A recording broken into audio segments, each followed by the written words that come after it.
Bom, graças a Deus nós estamos aqui para a nossa palestra em Teologia Pura. E o texto que nós vamos estar lendo é Mateus, capítulo de número 24. Nós estamos estudando o Sermão Profético.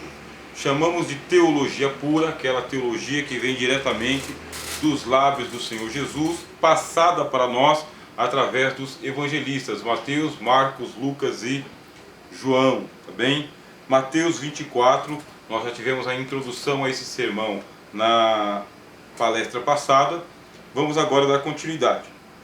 E quando Jesus ia saindo do templo, aproximaram-se dele os seus discípulos para lhe mostrarem a estrutura do templo. Jesus, porém, lhes disse: não vedes tudo isso? Em verdade vos digo que não ficará aqui pedra sobre pedra que não seja derribada. E estando assentado no Monte das Oliveiras, chegaram-se a ele seus discípulos em particular, dizendo: dize-nos quando serão estas coisas, e que sinal haverá da tua vinda e do fim do mundo.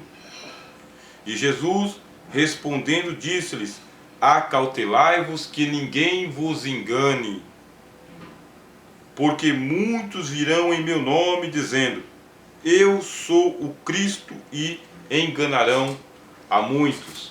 Nós vamos ficar por aqui no versículo de número 5, tá, meus amados irmãos? Para o estudo da palestra dessa noite, eu apresento a vocês aqui um livro que Deus me deu a graça de escrever, tá bem? O nome desse livro é Lúcifer: as origens, as batalhas, a condenação de Lúcifer e o advento do anticristo, a pessoa do anticristo, que será a culminação da presente dispensação, tá bem? Esta dispensação que o apóstolo Paulo chama de a plenitude dos tempos. Então, esta dispensação, ela vai presenciar a chegada de um homem que o apóstolo Paulo chama de o homem do pecado, o filho da perdição, que nós vamos falar nesta palestra ainda nesta noite. Então, este anticristo, que por enquanto é uma figura mítica, tá bem? Por enquanto, a pessoa do anticristo é uma figura mítica para nós. Por quê? Existem muitas lendas que se criam no entorno dessa pessoa, mas ele vai se tornar uma personagem histórica. Quando ele se tornar uma personagem histórica, já não será mais uma personagem mítica, vai ser um homem reconhecido mundialmente por sua liderança, que ele vai exercer em todas as esferas da sociedade humana. Deixará de ser um mito para ser uma personagem histórica. Também é uma personagem profética, e uma personagem profética que vem sendo anunciada desde o início da história humana, tá bem? Nós vamos ver aqui nesta noite que ele já tem os seus precursores antes dele chegar ao mundo. Precursores do anticristo no Antigo Testamento, em o Novo Testamento, na história da igreja e até a sua culminação. Então, eu estudei um pouco aqui nesta noite este livro, que eu já apresentei a vocês, Lúcifer. Está disponibilizado para os irmãos também. Nós o temos aí para quem desejar depois entrar em contato, tá bem? A maneira mais rápida é ainda pelo PDF. Eu também estudei aqui a enciclopédia do Dr. Russell Norm Champlin, tá bem? A enciclopédia de Bíblia, Teologia e Filosofia, o verbete Anticristo, onde ele apresenta para nós aqui 15 características do Anticristo. Estudei também um livro que eu escrevi alguns anos atrás, tá bem? Este livro aqui são as 4 revelações sobre o juízo final. Neste livro aqui eu falo sobre o que tem que acontecer antes do arrebatamento da igreja. Primordialmente, meus irmãos, a Escritura Sagrada, tá bem? Hoje eu estou utilizando a versão João Ferreira de Almeida, mas eu tenho sempre aqui em minhas mãos, tá bem, a tradução ecumênica brasileira, que eu gosto de consultar para fazer os comparativos, tá bom? Então, vamos lá. Palestra de Teologia Pura, o tema é a chegada do anticristo. O Cristo, ele está no Monte das Oliveiras, tá bem? No Monte das Oliveiras. Então nós saímos lá do Monte das Bem-aventuranças e viemos para o Monte das Oliveiras. Na aula passada nós vimos o Senhor Jesus falando que o templo deveria ser destruído e não ficar pedra sobre pedra, porque o templo está representando todo o sistema religioso hostil a Deus, tá bem? Aquele templo de Jerusalém, ele representa todo o sistema religioso que é hostil ao Evangelho. A hostilidade contra o Evangelho é uma das marcas do governo do anticristo, do advento do anticristo. O anticristo tem ojeriza ao Evangelho do Senhor Jesus. E por isso, antes que venha a personagem histórica, o apóstolo Paulo fala para nós sobre o mistério da injustiça com prodígios de mentira que está sendo engendrado por Satanás para trazer o anticristo dele ao mundo. O diabo trará o anticristo ao mundo. Antes de trazer esse personagem histórico, ele vai operar com engano nas estruturas da sociedade e com ojeriza ao Evangelho, com repúdio ao Evangelho, com uma perseguição continuada contra o Evangelho. Então, isso aí acontece através do sistema religioso, tá bem? Nós vamos falar um pouquinho ainda, quando Deus nos permitir, sobre o movimento ecumênico também, que é um dos braços do governo do anticristo, porque através do ecumenismo será possível que haja um sincretismo religioso entre as igrejas do Senhor, tá bem? As igrejas evangélicas, as igrejas católicas, as igrejas ortodoxas, as igrejas russas, enfim, todo o movimento cristão do mundo se unirá no entorno da bandeira do ecumenismo. Mas não somente o cristianismo, também a chegada à mesma mesa das demais religiões. Isso aí é profetizado que vai acontecer. Mas este movimento ecumênico, ele vai ainda sucumbir diante do anticristo. É apenas um braço para que chegue o anticristo, tá bem? O Senhor Jesus, ele está sendo agora interrogado pelos seus discípulos. Por quê? Porque a princípio os discípulos chegaram elogiando as estruturas da religião judaica. Veja o templo, que magnífico, maravilhoso, Herodes levantou, cheio de paredes de mármore revestidas de ouro. Olha só aqui o mar de bronze. Quer dizer, o Cristo falou que tudo aquilo deveria ser demolido e não ficar pedra sobre pedra. Diante dessa declaração do Senhor Jesus, chega a outra declaração ou a outra interrogação dos discípulos, dizendo: quando serão estas coisas? E que sinal haverá da tua vinda e do fim do mundo? Então, são três perguntas que os discípulos fazem aqui. Primeiro, da ocasião. Quando que tudo isto acontecerá? Segundo, que sinal haverá da tua vinda? E a terceira pergunta, e do fim do mundo? Nós vamos aqui ver o que disse o nosso Senhor nestas palestras de teologia pura. Você que está nos acompanhando desde o princípio, percebe que ir até aonde o Senhor Jesus está ensinando a sua teologia é muito diferente do que simplesmente participar de aulas de teologia. Porque o Senhor Jesus, ele nos ensina a sua palavra, meus irmãos. E ele nos ensina como diz a tua palavra mesmo, com autoridade. Jesus não nos ensina como escribas e fariseus, não com aquela autoridade teológica. A autoridade teológica, ela é bem secundária, meus irmãos, ela é bem relativa. Um doutor em teologia, um professor em teologia, ele tem uma autoridade derivada da instituição a qual ele está vinculado. Agora, o Senhor Jesus, ele tem a sua autoridade em si. Ele é o nosso mestre. Ele diz: a ninguém chamareis mestre, porque um só é o vosso mestre, a saber, o Cristo. Amém, meus irmãos? Bom, vamos ver o que diz então o nosso único mestre. Ele disse: acautelai-vos que ninguém vos engane. Mas por quê? Porque muitos virão em meu nome dizendo: eu sou o Cristo, e enganarão a muitos. O Senhor Jesus está falando para nós, meus irmãos, que já que você perguntou qual que é o sinal de que o fim do mundo está chegando, o sinal de que Jesus Cristo está voltando e como reconhecer que chegou a época da volta de Jesus. Como reconhecer? Primeiro sinal, meus irmãos. O primeiro sinal é a proliferação das falsas igrejas, pregando um falso evangelho e admitindo que nessas falsas igrejas, nesse falso evangelho, vão surgir muitos cristos. A palavra grega para Cristo mesmo, ou Christos, é uma palavra que ela vai significar o ungido, tá bem? O ungido. Vivemos em um tempo de proliferação de ungidos. Vocês mesmos vão presenciar aqui e acolá alguém autodenominando-se o ungido de Deus, a autoridade levantada por Deus na terra para falar em nome de Deus. E o que vocês vão perceber nessas autoridades ungidas? Que eles vão muito para o Velho Testamento e pouco para o Novo Testamento, tá bem? Eles vão muito para o ministério dos profetas e eles deixam bastante o ministério dos apóstolos. Nós já vimos aqui que tem diferença. Antigo Testamento e Novo Testamento, Velho Testamento e Novo Testamento, ministério profético do Antigo Testamento e o ministério apostólico do Novo Testamento. Esses ungidos, eles dão muita preferência para o Antigo Testamento. E por quê? Porque eles também se apresentam como sendo profetas.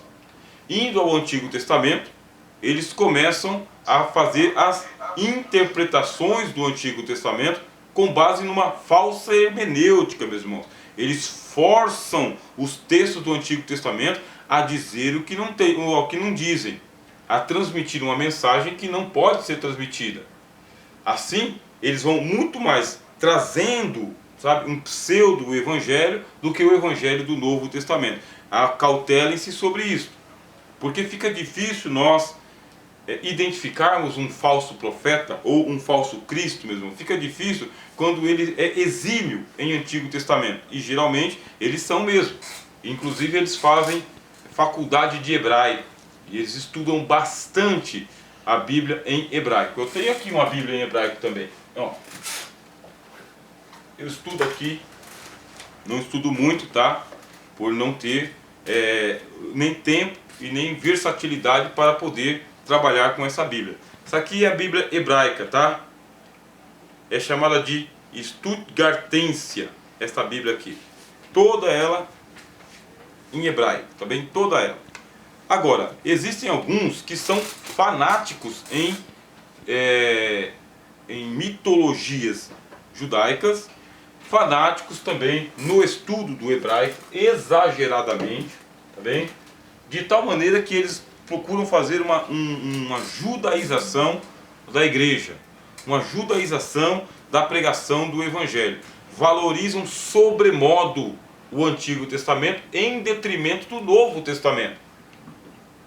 Nós, cristãos, lemos a Bíblia inteira. Inclusive eu convido os irmãos que puderem a participar conosco do nosso curso de Ciências Bíblicas que nós pretendemos já iniciar na próxima segunda-feira. Meus irmãos e minhas irmãs que nos acompanham aqui em palestra de teologia pura, fiquem tranquilos porque as nossas aulas vão permanecer das 9 às 10 como está programado, mas das 8 às 9 nós estaremos estudando ciências bíblicas e eu estarei utilizando este livro aqui, O Conhecimento das Escrituras, tá bem?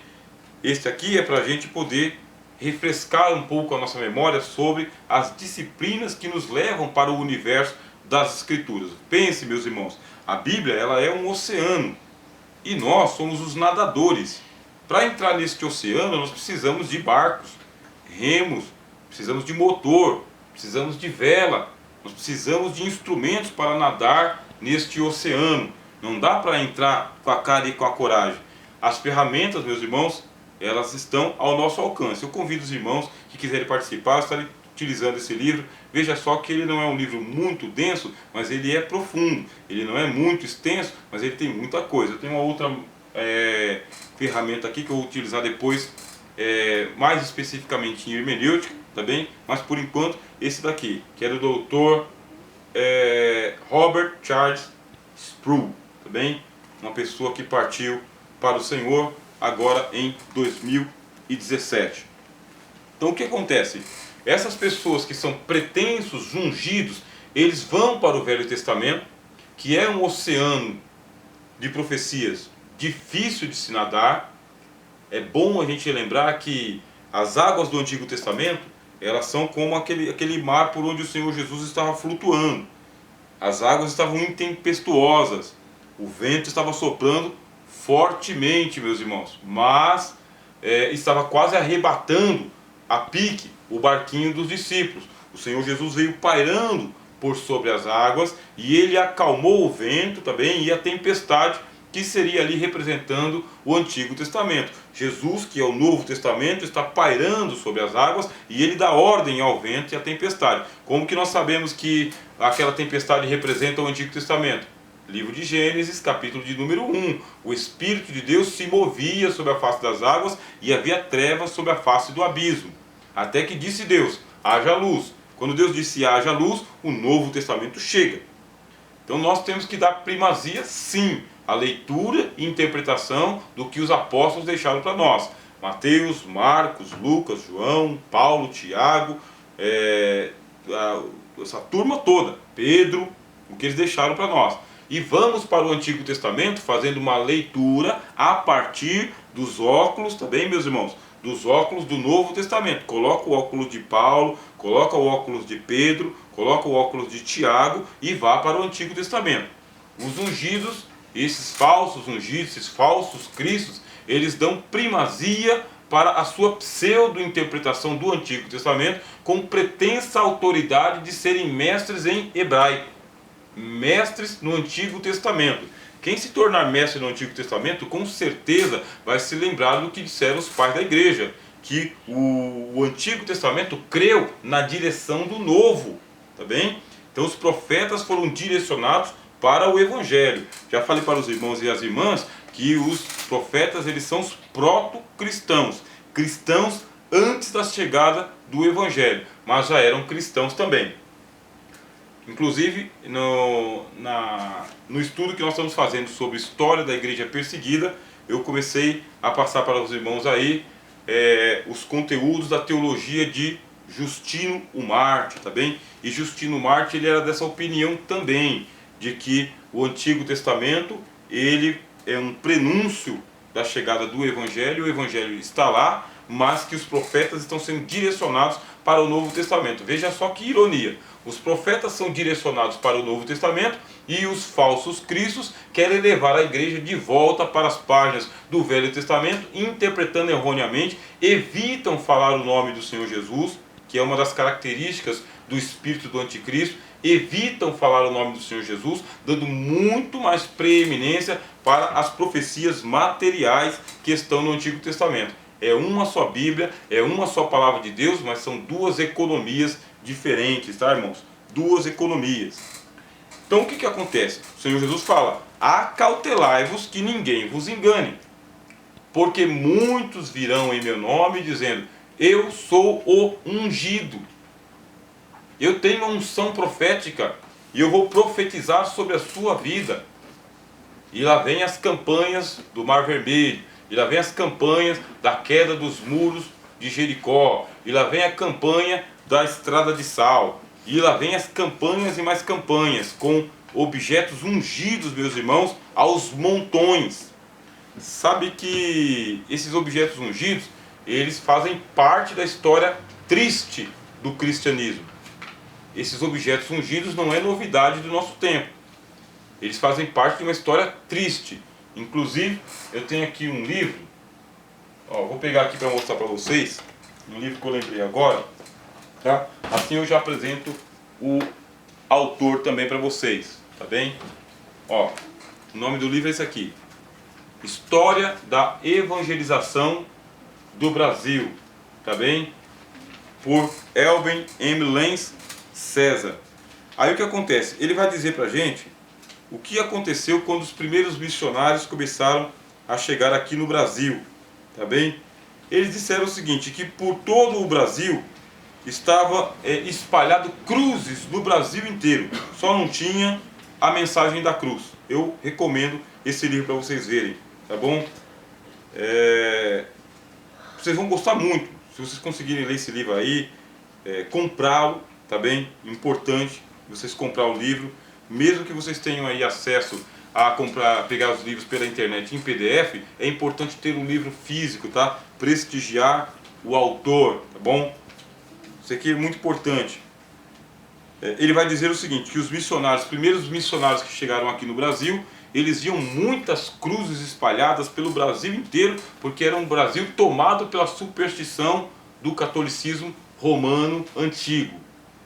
Só veio melhorar um pouquinho, meus irmãos, a questão assim da idolatria ostensiva, do abuso inclusive das relíquias, só veio melhorar um pouquinho depois de um concílio chamado Vaticano II.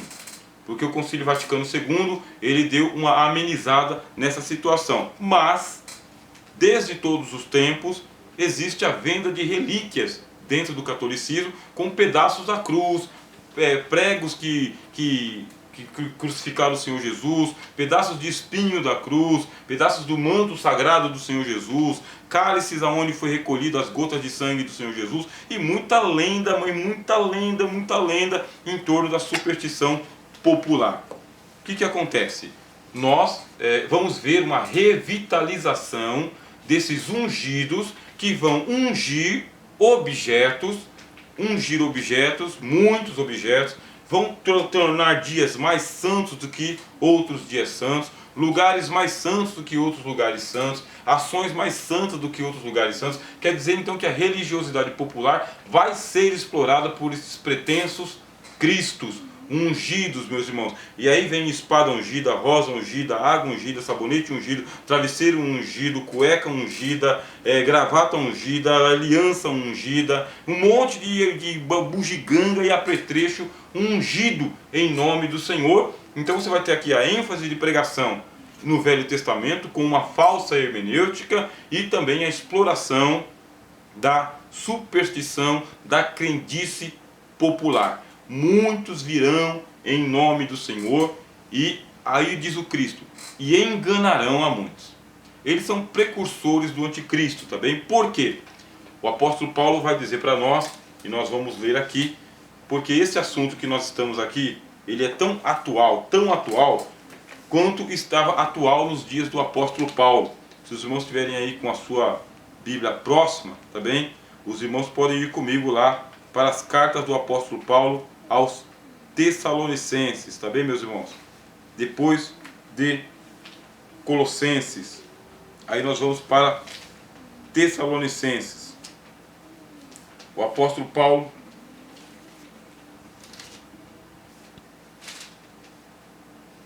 nos diz aqui, segunda carta aos Tessalonicenses, capítulo de número 2. Ora, irmãos, rogamo-vos. Veja só, o apóstolo Paulo está rogando. Não é só eu estou pedindo, estou rogando, tá bem? Estou me colocando de joelhos, estou implorando para vocês, tá? Rogamo-vos pela vinda de nosso Senhor Jesus Cristo e pela nossa reunião com Ele. O apóstolo Paulo coloca dois eventos.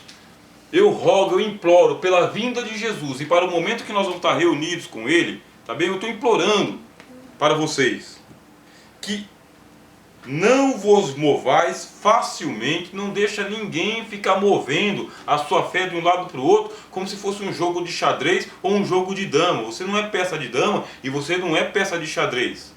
Então eu imploro, diz o apóstolo Paulo, que ninguém mova vocês facilmente do vosso entendimento, e nem vos perturbeis, quer por espírito, quer por palavra, quer por epístola, como de nós, como se o dia de Cristo estivesse perto. Fica esperto, porque o dia de Jesus vai vir a qualquer momento.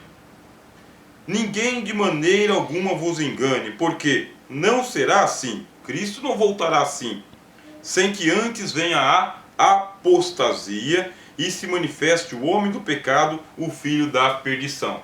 O que diz o apóstolo Paulo para nós é que vai acontecer uma apostasia ainda pior do que está acontecendo em nossos dias, meus irmãos. É algo mais gritante, mais preocupante ainda. É uma apostasia generalizada daqueles que hoje servem a Deus, daqueles que hoje estão cultuando ao Senhor, mas é uma apostasia que vai tomar conta de tudo quanto é movimento cristão no mundo inteiro. É o que diz aqui. E por quê? Porque enganarão a muitos. Mas como que isso pode acontecer? Isso pode acontecer porque diz o apóstolo João para nós que o espírito do anticristo já está no mundo. O espírito do anticristo já está no mundo. Eu vou ler para vocês aqui, tá bem? Uma parte desse livro que está em mãos aqui, que é o de Lúcifer, tá bem? Lá na página 50. A natureza do diabo no anticristo. Eu vou ler aqui um texto de Tomás de Aquino, tá bem? Ele falou também: assim como em Cristo mora a plenitude da divindade, assim no anticristo a plenitude de toda a malícia. Isso não quer dizer que a sua humanidade tenha sido assumida pelo demônio na unidade da pessoa, como na humanidade de Cristo pelo Filho de Deus, mas sim que o demônio causou nele, por sugestão, sua malícia, de modo mais iminente do que em todos os outros. Portanto, deve-se dizer que o demônio e o anticristo não são duas cabeças, mas apenas uma. O anticristo é chamado cabeça, enquanto nele se encontra gravada totalmente a malícia do demônio. Tomás de Aquino, que foi o chamado doutor angélico da igreja. Os tomistas vão se identificar facilmente. Essa personagem que eu disse para vocês que é o anticristo, hoje ele é uma personagem mítica. Ele é um mito. Nós não temos acesso à pessoa de que ele é. Mas Tomás de Aquino vai dizer o seguinte: aqui está o diabo, aqui está o anticristo. O diabo vai conseguir, nesta personagem aqui, neste anticristo, encarnar nele toda a sua natureza. Toda a natureza do diabo vem para esse camarada aqui. Antes que isso aconteça, meus irmãos, tem o espírito do engano. Aqui, na carta do apóstolo Paulo, ele diz assim: e se manifeste o homem do pecado, o filho da perdição, o qual se opõe e se levanta contra tudo o que se chama Deus ou se adora, de sorte que se assentará como Deus no templo de Deus, querendo parecer Deus. Não vos lembrai que essas coisas vos dizia quando ainda estava convosco? E agora vós sabeis o que o detém, para que a seu próprio tempo seja manifestado, porque já o mistério da injustiça opera. Somente há um, agora, que resiste até que do meio seja tirado, e então será revelado o iníquo, a quem o Senhor desfará pelo assopro da sua boca e aniquilará pelo esplendor da sua vinda. A esse, cuja vinda é segundo a eficácia de Satanás, com todo o poder e sinais e prodígios da mentira, e com todo o engano da injustiça para os que perecem, porque não receberam o amor da verdade para se salvarem. Veja só a ênfase. O apóstolo Paulo fala: esse anticristo depende da eficácia de Satanás. Com todo o poder será dado a Satanás uma autoridade para que ele, durante o período que nós chamamos de grande tribulação, ele opere com todos os prodígios do engano e da mentira sobre todas as pessoas que rejeitam o evangelho do Senhor Jesus, mas aceitarão o engano de Satanás. É o que está escrito aqui: sinais, prodígios da mentira. Então, o apóstolo Paulo fala assim para nós: o mistério da injustiça já opera. Nós já estamos vivendo no tempo em que muitos falsos ungidos, como disse o Senhor Jesus, vão se proliferar, vão enganar a muitos, e você e eu com a Bíblia aberta vai ser assim, irrisível, tá bem?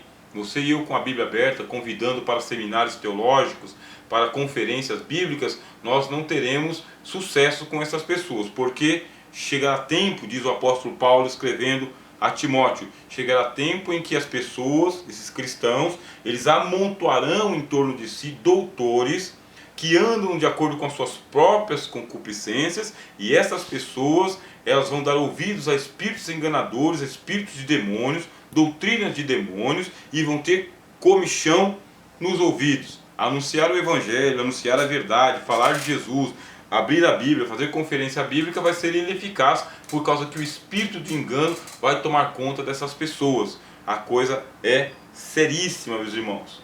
Então eu escrevo aqui neste livro sobre Lúcifer: o próximo passo do diabo no mundo será trazer o anticristo aos homens. E eu quero aproveitar o espaço desse livro para atualizar você sobre o cenário que se montou diante dos nossos olhos nas últimas décadas. Nós estamos vivendo em um contexto em que a chegada do anticristo está favorável a qualquer momento. O contexto que nós estamos vivendo, ele já é um contexto de apostasia. Ele já é um contexto para a chegada do anticristo ao mundo a qualquer momento. E pelo que nós estamos vendo, o relógio está se acelerando, meus irmãos. Se acelerando de tal maneira que é provável que a nossa geração veja o advento desta personagem que deixará de ser um mito e se tornará aí uma entidade histórica, um ser histórico. A ascensão de Satanás ao governo mundial por mãos de um líder humano nos parece iminente. Ao menos é para isso que se formou a ideologia da nova ordem mundial. A nova ordem mundial, ela tem a sua ideologia. E a ideologia da nova ordem mundial, ela se conjuga com a ideologia do espírito do anticristo. É o que nós pretendemos falar para os irmãos aqui esboçadamente. Esse anticristo é um ser importante para Satanás. Quem seria ele? Vamos procurar, nesse primeiro momento, esvaziar os nossos preconceitos. Primeira carta do apóstolo João, capítulo de número 2, versículo 18, diz: Filhinhos, esta é a última hora, e conforme ouvistes que vem o anticristo, já muitos anticristos se têm levantado, por onde conhecemos que é a última hora. Que a Bíblia tenha autoridade sobre a sua teologia, meu irmão e minha irmã. Que a Bíblia tenha autoridade sobre os estudos que você faz. A Bíblia está dizendo para nós aqui, na primeira carta de João, capítulo 2, versículo 18. Muitos anticristos se têm levantado, por onde conhecemos que é a última hora. Nós estamos no relógio das profecias, prestem atenção. Nós estamos no relógio das profecias. E de acordo com o relógio das profecias, nós estamos na última hora. Os minutos estão se passando. O Senhor Jesus virá. Antes que venha o Senhor Jesus, diz o apóstolo Paulo, uma apostasia tem que tomar conta do cenário evangélico mundial. O Senhor Jesus disse: muitos virão no nome dele e enganarão a muitos. João está dizendo, esse é o espírito do anticristo. Nós já estamos vivendo a última hora. Por isso, antes da gente analisar os sinais que vão acontecer lá fora, porque nós vamos falar sobre os sinais políticos, sinais econômicos, sinais sociais, sinais geológicos. Nós vamos falar sobre os sinais que o Senhor Jesus deixou para nós lá fora. Mas antes de chegar lá, vamos ver os sinais que estão acontecendo aqui em nossas igrejas, tão próximo de nós, afetando a todos nós, inclusive afetando a nossa adoração. Porque nós somos adoradores de Deus em espírito e em verdade. Mas se nós perdermos a verdade, perdemos o espírito. Se perdemos o espírito, perdemos a verdade. Aí vem o espírito do engano. Chegou o espírito do engano, a nossa adoração, ao invés de ir ao Deus verdadeiro, a nossa adoração vai a Satanás. Então, se nós nos deixarmos enganar, Cristo disse: acautelai-vos que ninguém vos engane. Porque a pretexto de unção, de autoridade, de conhecimento poderoso das escrituras hebraicas do Antigo Testamento, dos mistérios de Deus que estão ocultos, a pretensão deles, na verdade, é engabelar. Tirar a adoração ao verdadeiro Deus e direcioná-la para o diabo, que vai se agigantando à medida que os seus adoradores vão se multiplicando. Quanto mais adoradores para Satanás, maior é a sua influência e o seu poder neste mundo. Como que a gente sabe disso? Fale o Evangelho de Lucas. O Senhor Jesus pegou os evangelistas e enviou-os. Eles foram e expulsaram os demônios. Conforme eles expulsaram os demônios, eles voltaram para dizer para o Senhor Jesus: Senhor, pelo teu nome até os demônios se nos sujeitam. E o Cristo disse: verdade, eu via Satanás como um raio cair do céu. Por quê? Porque o diabo, ele faz parte de um conglomerado de principados e potestades que estão alojados nos lugares celestiais. esses lugares celestiais, esses espíritos do ar, que diz o apóstolo Paulo na carta aos Efésios, esses principados e potestades, eles formam uma nuvem, uma camada, um pelotão, falanges de opressores que aqui embaixo na terra vão desenvolvendo todo o mistério do engano. Eles fazem isso. Então, quanto mais pessoas eles conseguem arregimentar para adorá-los, servi-los e levar adiante a sua causa, mais poderosos eles ficam. Agora, quando chega o evangelho e os evangelistas que pregam a palavra, curam os enfermos, expulsam os demônios, o diabo vai perdendo as suas forças e essa potestade que tem aqui cai. Ele perde o extrato que ele tem aqui, a cidade que ele tem aqui, e quando ele perde, ele cai. O poder dele desmonta-se, desmorona-se.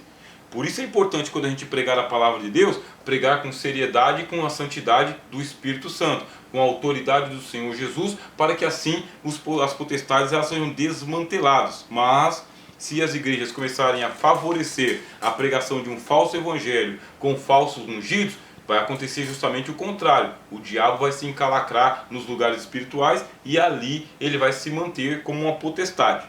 Eu vou fazer aqui uma breve pausa, meus irmãos, para ver as perguntas que vocês têm. Bom?